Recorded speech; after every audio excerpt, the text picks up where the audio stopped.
नमस्कार, हम और आप में आपका स्वागत है। क्या कहा जाए यदि सरकार अहंकारी हो जाए? क्या कहा जाए यदि सरकार बहरी हो जाए?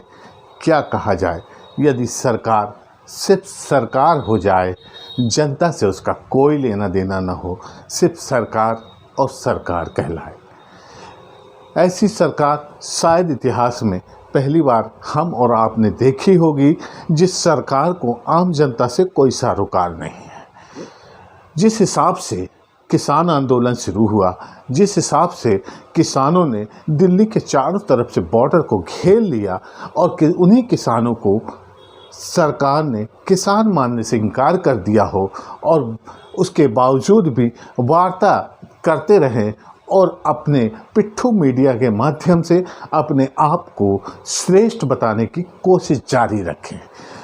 लेकिन किसानों का हौसला और किसानों के जिस तरीके से किसानों ने अपना हौसला दिखाया और लगातार आज भी उस बॉर्डर पे तो डटे ही हैं, उसके अलावा किसानों ने अपने संघर्ष का जो दायरा है वो उत्तर प्रदेश से लेके हरियाणा तक और हरियाणा से लेके लगभग सारे प्रदेशों में अब धीरे धीरे दायरा बढ़ रहा है। लेकिन इस किसान आंदोलन का दायरा तो बढ़ा, लेकिन वो क्यों बढ़ा? दरअसल किसान आंदोलन के साथ साथ इन किसानों के साथ आम लोग भी अब जुड़ते चले जा रहे हैं। यानी देश का एक बहुत बड़ा हिस्सा बेरोजगारों का जुड़ रहा है। देश के आम नागरिक भी अब इस किसान आंदोलन का समर्थन करने शुरू कर दिया है। इसलिए किसानों का दायरा अब बहुत बड़ा हो गया है। लेकिन भारतीय जनता पार्टी और उसकी सरकार ये बात मानने को तैयार नहीं। भारतीय जनता पार्टी सिर्फ उसी को किसान मानती है, सिर्फ उसी किसान को संगठन मानती है जो आरएसएस से जुड़ा हो। बाकी संगठनों को वो कुछ भी कह सकती है, आतंकवादी भी कह सकती है, खालिस्तानी भी कह सकती है, चाहे जो उसकी मर्जी हो वो कर सकती है। यहाँ तक कि आंदोलनजीवी और मुट्ठी भर किसान भी कह सकती है। मुजफ्फरनगर में मुट्ठी भर किसानों ने जो ताकत दिखाई तो उन्होंने ये बताया कि इस मुट्ठी में बहुत ताकत है, लेकिन भारतीय जनता पार्टी उसमें भी एंगल ढूंढ रही थी कि धर्म के नाम पे कैसे इसको विभाजित किया जाए। फिलहाल किसानों के हौसले बुलंद हैं और किसान पहुंच गए करनाल। करनाल में जो खट्टर सरकार ने किसानों के साथ किया वो बेहद ही निंदनीय तो है ही और बहुत ही भयानक भी था।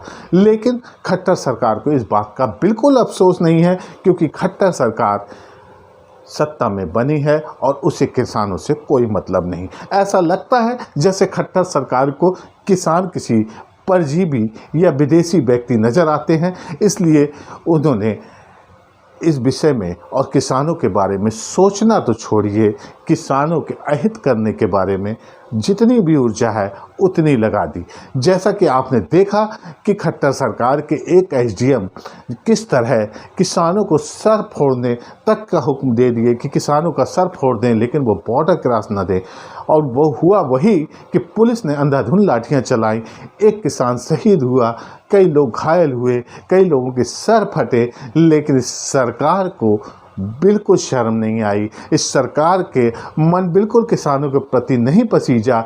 और जब किसान इसी बात को लेके प्रदर्शन और धरना शुरू कर दिए कि जो एसडीएम है, एसडीएम के खिलाफ कार्रवाई की जाए, तो इस सरकार ने, खट्टर सरकार ने उस एसडीएम को प्रमोटेड कर दिया, यानी उसको अब अपने पास बुला लिया और उसका प्रमोशन कर लिया। लेकिन खट्टर सरकार उसके खिलाफ किसी तरह की कार्रवाई करने को तैयार नहीं है। लगभग 2 दिन वार्ता चली और वार्ता विफल रही, क्योंकि खट्टर सरकार का वो एसडीएम बहुत ही प्रिय है, इसलिए उसे नहीं किया जा सकता किसी तरह की कार्रवाई का शिकार।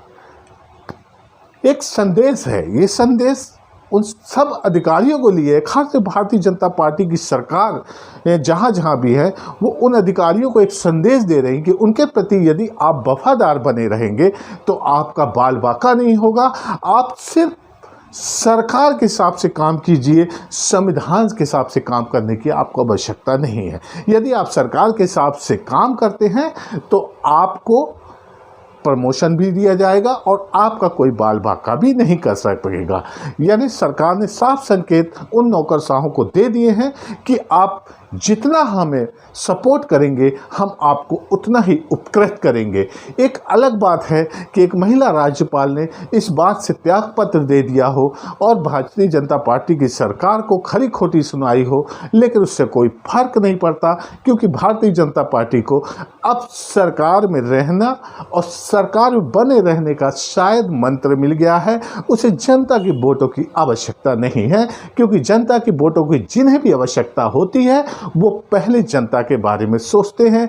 कुछ ना सोचे तो कम से कम जनता के वोटों के बारे में सोचते हैं और जनता के वोटों के बारे में और गणित लगाते हैं।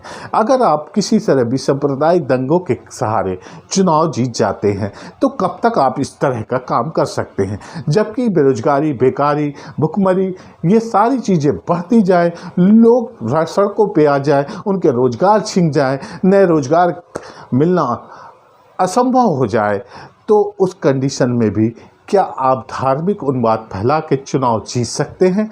लेकिन ये सरकार है, यहाँ पे क्या हो सकता है क्या नहीं ये तो हम आप नहीं जान सकते, क्योंकि ये सरकार की क्या मंशा है। लेकिन कुछ तथाकथित लोग अगर दंगों के सहारे जीतना चाहते हैं, अगर दंगों के सहारे आगे बढ़ना चाहते हैं, तो उनके लिए सबसे बड़ा रोड़ा बन गए राकेश टिकैत। राकेश टिकैत ने मंच से जो अल्लाह अकबर, हर हर महादेव, वाहे गुरु के जो नारे लगाए, उससे भारतीय जनता पार्टी की जो बनी बनाई भूमिका थी उसमें काफ़ी असर पड़ा। भारतीय जनता पार्टी का कुछ नफरती नेता जो हैं उनके दिल दिमाग में एक अजीब सी हलचल मच गई, क्योंकि इस नारे से उन्हें बहुत नफरत है, क्योंकि वो एकता नहीं चाहते, वो तो लोगों को बांटते रहना चाहते हैं। और बांटे रहना चाहने वाला व्यक्ति कैसे चाह सकता है कि मुसलमान हर हर महादेव बोले और हिंदू अल्लाह अकबर बोले? स्वाभाविक है, बांटो और राज करो की राजनीति करने वाला व्यक्ति आम जन के हित की बात नहीं कर सकता।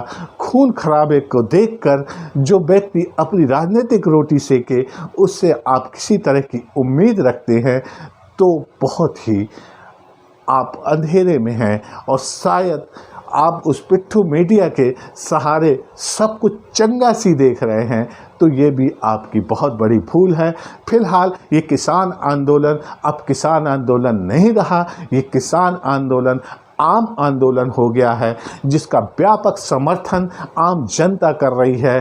तो देखते रहिए, अब ये किसान आंदोलन शुरू तो हुआ था 3 काले कानून को वापस की मांग, किसी का कानून को वापस करने की मांग, लेकिन पहुंच गया अब देश में हो रही बिक्री के खिलाफ और बेरोजगारों के साथ भी हो गया और महंगाई के खिलाफ भी हो गया।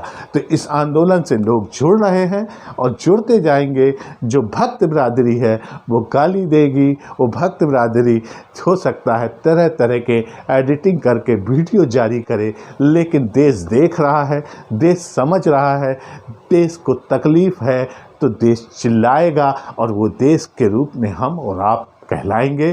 तो देखते रहिएगा। वीडियो अच्छा लगे तो चैनल को सब्सक्राइब कर लीजिएगा, लाइक कर लीजिए, शेयर कर लीजिए। जब तक के लिए जय हिंद, जय भारत।